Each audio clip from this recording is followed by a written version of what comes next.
Hey guys, welcome back to the channel. I hope you are all doing well.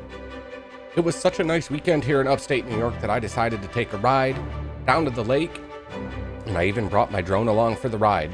This is actually the first time I've taken the drone down to Lake Ontario, so hopefully we'll be able to get some nice aerial footage. If you are new to the channel, make sure you hit that like button, hit that subscribe button, make sure you got your notifications turned on. Leave a comment below, let me know what you think of the video, let me know what you like, what you don't like. I'm still trying to get better at flying my drone, which is the DJI Mavic Air 2.